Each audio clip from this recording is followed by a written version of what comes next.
जय हिंद। आज हम देखेंगे सीटेट दिसंबर 2022 के सिलेबस के बारे में जानकारी लेंगे। इसमें दो पेपर और दोनों पेपर के लिए अलग अलग सिलेबस है। हालांकि देखा जाए तो दोनों में कुछ खास डिफरेंस नहीं है, बहुत सारी चीज़ें जो है मैच करती है, बस लेवल थोड़ा सा हाई हो जाता है। देखेंगे पेपर 1 के लिए, यहाँ पर देख सकते हैं आप कि विषय, प्रश्नों की संख्या और कुल अंक इसमें दर्शाया गया है कॉलम बना के और रो के अनुसार। सब कुछ क्लियर हो जाएगा। पहला है बाल विकास एवं शिक्षण शास्त्र, जिसको आप लोग CDP के नाम से जानते हैं, CDP child development and pedagogy. इसमें प्रश्नों की जो संख्याएं रहती है वो 30 रहती है और जो कुल अंक होते हैं वो 30 होते हैं। भाषा जो होता है फर्स्ट, आप सोच रहे होंगे भाषा फर्स्ट और सेकंड क्या है, बताएंगे आपको इसके बारे में डिटेल्स में। भाषा जो फर्स्ट है वो 30 प्रश्न रहेंगे और 30 अंक मिलेंगे, मतलब एक क्वेश्चन 1 नंबर का सब में से। भाषा जो सेकंड है उसका भी जो होता है प्रश्नों की संख्या 30 रहती है और जो कुल अंक मिलेंगे आपको वो 30 अंक मिलेंगे। लास्ट रहता है गणित एवं पर्यावरण, EVS, ठीक है ना, एनवायरमेंटल स्टडीज। 60 प्रश्न रहते हैं, 60 अंक रहते हैं। 60 का इसलिए हो जाता है कि गणित 30 और पर्यावरण 30, दोनों 30-30 इंक्लूडेड रहते हैं इसमें दोनों। अब प्रश्नों की संख्याओं को आप जोड़ेंगे तो पाएंगे कि 30, 30, 60, 30, 90, 90 और 60, 150 हो जाएंगे। मतलब कुल जो प्रश्न होंगे वो 150 होंगे और जो कुल अंक होंगे वो भी 150 होंगे। तो प्रश्न भी समान और अंक भी समान। अब आते हैं हम पेपर सेकंड के लिए क्या क्या स्ट्रक्चर हो सकता है। इसमें भी बाल विकास एवं शिक्षण शास्त्र 30 प्रश्न की संख्याएं रहती है और कुल अंक जो रहते हैं वो 30 रहते हैं। भाषा फर्स्ट में इसमें भी 30 प्रश्नों की संख्याएं और 30 कुल अंक रहेंगे। इसमें देखेंगे कि गणित एवं विज्ञान या सामाजिक विज्ञान 60 अंक रहते हैं, 60 प्रश्नों की संख्या रहती है और 60 अंक मिलते हैं। इसमें भी देखेंगे कि गणित और विज्ञान जो साइंस के स्टूडेंट है फॉर्म भरते समय में, अगर साइंस से ग्रेजुएशन है तो जाहिर सी बात है उनका BEd भी साइंस से होगा। तो साइंस में बहुत सारे सब्जेक्ट आ जाते हैं, केमिस्ट्री, फिजिक्स, बायो, मैथ। तो इन सब्जेक्ट से जो किए होंगे BEd या ग्रेजुएशन, वो लोग तो गणित एवं विज्ञान में भरेंगे, तो वो लोग सेलेक्ट करेंगे फॉर्म भरते समय सीटेट के गणित एवं विज्ञान। तो वो लोग जो साइंस में होंगे वो 60 प्रश्न उनको पूछा जाएगा विज्ञान एवं गणित से और 60 अंक मिलेंगे। जो लोग सामाजिक विज्ञान से किए होंगे, मतलब नागरिक हो गया, इतिहास हो गया, भूगोल हो गया, इन सभी विषयों से, तो उनमें सामाजिक विज्ञान भरेंगे अपना फॉर्म भरते समय, तो उनसे पूछा जाएगा 60 प्रश्न रहेंगे और 60 अंक मिलेंगे। इनको भी आप टोटल जोड़ेंगे तो 150 आएगा प्रश्नों की संख्या और कुल अंक जो होंगे वो 150 होंगे। अब आपको बता दे रहे हैं कि भाषा फर्स्ट और सेकंड, जैसे कि भाषा फर्स्ट में अगर आप हिंदी लेना चाहते हैं तो इसमें 20 भाषा होगा। कल फर्स्ट वीडियो में आप लोगों को बताया था कि 20 भाषा इसमें रहता है, वही भाषा ये है। अब क्लियर शायद आप लोगों को हो चुका होगा कि 20 भाषा क्या है। तो 20 भाषा इसलिए उसमें दिया गया है कि 20 भाषा में से किन्हीं एक भाषा को आप फर्स्ट भाषा में चुनेंगे जिसमें आपको ज़्यादा नॉलेज हो, ज़्यादा आप ज्ञान रखते हो, अर्जित किए हों, तो भाषा फर्स्ट में वो विषय चुन लेंगे। उसके बाद सेकंड भाषा, तो जो फर्स्ट भाषा में मान के चलिए कि आप अगर हिंदी अगर फर्स्ट भाषा के तौर पे अगर हिंदी अगर चूज कर रहे हैं तो सेकंड लैंग्वेज के तौर पे इंग्लिश चूज कर सकते हैं, या फिर संस्कृत भी, या फिर नेपाली भी, या फिर संथाली भी, बोडो भी, असमिया भी, बहुत सारे भाषाओं का संकलन रहता है, नेपाली भी है उसमें। तो जो फर्स्ट चुन लिए वो सेकंड नहीं चुन सकते। मतलब ये है कि हिंदी चुन लिए तो फिर हिंदी चुन सेकंड भी नहीं सकते, कोई दूसरा और चुनना पड़ेगा आपको। अगर फर्स्ट भाषा में इंग्लिश रहेगा तो सेकंड भाषा में हिंदी रख सकते हैं, या फिर कोई और भाई भाषा रख सकते हैं। उसमें भी यही फंडा चलेगा सेकंड पेपर के लिए भी। एक बात और आपको बता देना चाहते हैं, खैर रणनीति के बारे में जब चर्चा करेंगे तो उस समय बताएंगे। समय की बात जो आती है, समय जो रहता है वो 2.5 घंटे की रहती है। देखिए 2.5 घंटे मतलब एक प्रश्न जो होता है 1 मिनट का समय आपको रहता है। एक प्रश्न 1 मिनट का समय मिलता है आपको। तो देख लीजिए 1 घंटे में 60 मिनट, 6 दूना 12, 2 घंटे में 120 मिनट और 30 मतलब 2 घंटे 30 मिनट का समय मिलेगा। इसमें नेगेटिव मार्किंग जो होता है, नकारात्मक अंक जो होता है नहीं होता है। मतलब आप अगर कुछ प्रश्न ऐसे भी होते हैं जो अगर आप हनुमान गियर लगा के मार देते हैं, तुक्का भी मार देते हैं, तो आपको वो नेगेटिव मार्किंग उसमें आपको कटने वाला नहीं है। जैसे अदर कॉम्पिटिटिव एग्जाम में जैसे रेलवे हो गया, एसएससी हो गया, उन सभी एग्जामों में नेगेटिव मार्किंग है, लेकिन इसमें नेगेटिव मार्किंग नहीं है। तो आप ऐसे भी जैसे कुछ प्रश्न छूट रहे हो, नहीं बना पाते हो आप, तो आप यूं करें कि उसको आप अंदाज से प्रश्नों को कुछ अंदाज से आप उसको मार सकते हैं कि हाँ ये सही हो सकता है, तो कुछ सही हो सकता है।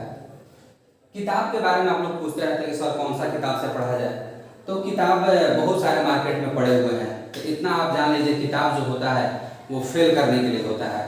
तो कुछ चुनिंदा किताब होते हैं या कोई भी किताब है उसको आप पढ़ लेंगे तो जाहिर सी बात है कि कोई किताब गलत जानकारी नहीं देता है, सब यूजफुल होता है। लेकिन यही है कि किताब मार्केट में बहुत सारे अवेलेबल पड़े हैं और इस चकाचौंध भरी दुनिया में बच्चे सब किताबों की ओर दौड़ भाग करते हैं, कहते हैं कि ये ले ले, ये ले ले, इससे पास हो जाएंगे, इससे पास हो जाएंगे। और जो किताब का लुक रहता है, फर्स्ट पेज रहता है, बहुत लुभावना रहता है और जो बच्चों देख के लुभान्वित हो जाते हैं और वो देख के किताब खरीद लेते हैं और किताबों में रह जाते हैं, फिर तैयारी नहीं हो पाती है। तो किताब के बारे में हम प्रिपेयर करेंगे आप लोगों को कि एक MC ग्रो हिल पब्लिकेशन है, इसका आप बाल विकास ले सकते हैं। भाषा फर्स्ट जो रखेंगे उसका भी मिलता है, भाषा सेकंड का भी मिलता है, गणित एवं पर्यावरण का भी मिलता है। इस प्रकाशन का MC ग्रो हिल आप अगर कहीं आपके लोकल मार्केट में नहीं मिल पा रहा है तो आप ऑनलाइन खरीद सकते हैं किसी भी आप प्लेटफॉर्म से। नेक्स्ट एक और पब्लिकेशन है दिशा पब्लिकेशन, इसका भी सारा बुक अवेलेबल है आपको मार्केट में या फिर यूँ कह लीजिए ऑनलाइन। तो बाल विकास एवं शिक्षण शास्त्र भी मिलता है, भाषा फर्स्ट भी, भाषा सेकंड भी, गणित एवं पर्यावरण भी। ध्यान देने वाली बात है कि आप किस पेपर के लिए करना चाहते हैं, मतलब फर्स्ट पेपर के लिए या सेकंड पेपर के लिए। तो अलग अलग पेपर के लिए अलग अलग आता है, ये बात का ध्यान रखिएगा।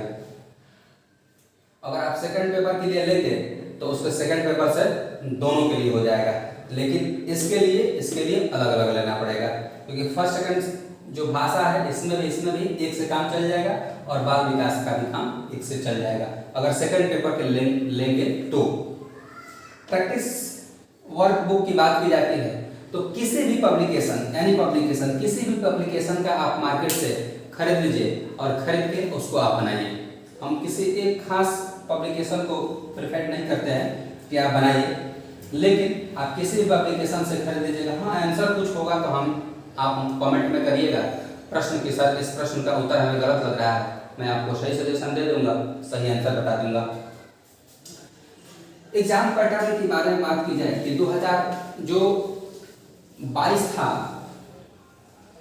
जो जनवरी में एग्जाम लिया गया शायद दिसंबर में, तो उसमें कुछ पैटर्न चेंज करने की बात की गई थी। हालांकि कुछ पैटर्न चेंज हुआ नहीं था, टोटल यही सब स्ट्रक्चर था सिलेबस के लिए।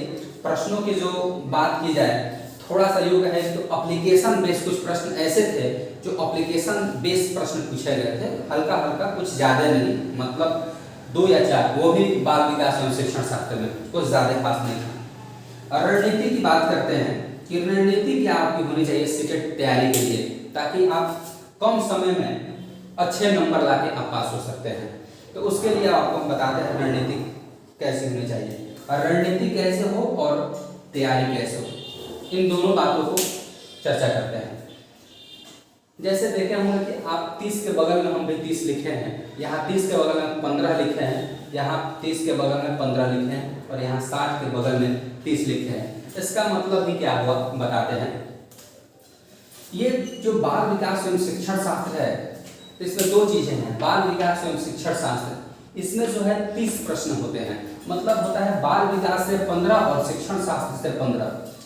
आपको बता देना मैं चाहता हूँ कि शिक्षण शास्त्र जो होता है हर विषय का अलग अलग अपना अपना शिक्षण शास्त्र होता है। इसी को इंग्लिश में कहते हैं पेडागोजी। तो जो शिक्षण शास्त्र है, जैसे भाषा फर्स्ट अगर आप हिंदी लेते हैं तो इसका भी शिक्षण शास्त्र होगा।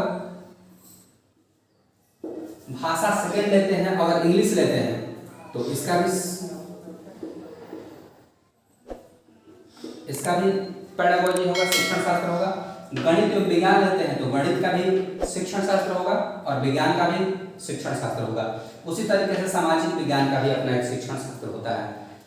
तो इसमें से तो मानते चलिए कि 30 प्रश्न हो गए।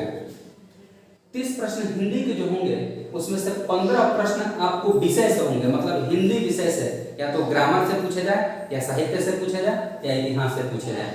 अमूमन हम देखते हैं कि व्याकरण पूछा था, ग्रामेटिकली चीज पूछी जाती है हिंदी में, और गद्यांश और पद्यांश रहते हैं, वही व्याकरण हुआ। 15 प्रश्न ऐसे रहते हैं जो हिंदी के शिक्षण शास्त्र से लिए जाते हैं, वो रहते हैं उसमें। ठीक उसी तरह भाषा सेकंड में भी अंग्रेजी या जो कुछ भी जो आप रखे होंगे उसमें से जो 15 प्रश्न रहते हैं, 30 प्रश्नों में से 15 प्रश्न ऐसे रहते हैं जो आपको विषयगत होते हैं, मतलब इंग्लिश के ग्रामेटिकल से, मतलब ग्रामर पोर्शन से पूछा जाता है। और जो 15 रहते हैं वो अंग्रेजी के पेडागोजी यानी शिक्षण शास्त्र से पूछे जाते हैं। अब देखिए यहाँ भी ठीक दो चीजें हैं। अगर गणित विज्ञान पढ़ रहे हैं तो गणित और विज्ञान दो हुआ, तो 15 गणित का विषय हो गया और 15 शिक्षण शास्त्र, 15 विज्ञान हो गया विषय का और 15 हो गया शिक्षण शास्त्र। तो 15 गणित का विषय और 15 विज्ञान का विषय, 30 विषय का हो गया। इसका 15 हो गया आपका पेडागोजी, अब विज्ञान का भी 15 हो गया पेडागोजी, तो 15 15 30। अगर आप इसका रेशियो निकाल लें तो देखिए 15 15 30, 30 30 60, 60 30 90। मतलब ये हुआ कि अगर 150 में से देख लीजिए तो 90 नंबर जो है आपको शिक्षण शास्त्र पढ़ना है, पेडागोजी पढ़ना है। तो ध्यान दीजिएगा, कभी भी सेटेट में यही रणनीति हमारी होनी चाहिए कि हम सबसे ज्यादा फोकस किस पे करना होगा, किस पे करेंगे तो बाल विकास एवं शिक्षण शास्त्र सबसे ज्यादा फोकस करते हैं। कारण यही है बंधु कि इसमें 90 नंबर जो होते हैं वो पेडागोजी सेक्शन से ही पूछे जाते हैं, और गलती यही पे लोग कर बैठते हैं, बनाते हैं कि हम गणित पढ़ेंगे, विज्ञान पढ़ेंगे, सामाजिक विज्ञान पढ़ेंगे, अंग्रेजी पढ़ेंगे, हिंदी पढ़ेंगे। पूछता कुछ नहीं है विषयगत, बहुत इजी पूछता है वो। आप आसानी से अगर ग्रेजुएट हैं, इंटरमीडिएट हैं तो आसानी से आप पढ़े होंगे, आप अपने कक्षाओं में वो आसानी से बन जाते हैं। थोड़ा सा देख लिया जाता है, रिवीजन कर लिया जाता है। दिक्कत होता है ये 90 नंबर में जो शिक्षण शास्त्र होता है, तो यहाँ पे आपको ध्यान देनी होगी। तो आपके लिए रणनीति और तैयारी यही होनी चाहिए कि इस विषय पे आपको ध्यान देना होगा कि कहाँ आप गलती करते हैं। तो गलती आप यहाँ करते हैं कि 90 नंबर लाना है, आप भिड़ जाते हैं 60 नंबर पे, और 150 में 90 नंबर आपका शिक्षण शास्त्र, इसका मतलब कि 150 60 जो नंबर हुआ वो विषय हुआ, और आप विषय पे टूट जाते हैं। जहाँ टूटना चाहिए आपको 90 नंबर पे, टूटते हैं 60 नंबर पे। तो कभी भी ध्यान रखिए कि आपको 90 नंबर पे जाते और 60 नंबर पे थोड़ा कम करना है इसमें भी। लेकिन ये आपका विषय है, आप शुरू से पढ़ते आ रहे हैं, कक्षा 1 से 2 से इन सब चीज़ों को धीरे धीरे आप पढ़े हैं, और वही चीज़ें आप लास्ट तक पढ़ते जाते हैं। नहीं पढ़ते हैं वो 90 नंबर। इस चीज़ के बारे में ज़्यादा ध्यान देना होगा। ठीक है, ये वीडियो कैसा लगा कमेंट में करके नीचे बताइएगा, और चैनल को सब्सक्राइब करिएगा, लाइक करिएगा, शेयर करिएगा, और जो भी इससे संबंधित कोई दिक्कत समस्याएं होगी कमेंट में करके बताइएगा, उसके हम रिप्लाई करेंगे, जवाब देंगे। मिलते हैं नेक्स्ट वीडियो में। पहला ही हमारा विषय जो होता है बाल विकास एवं शिक्षण शास्त्र का पहला हमारा चैप्टर होगा वृद्धि एवं विकास के बारे में पढ़ेंगे। तब तक के लिए धन्यवाद, जय हिंद।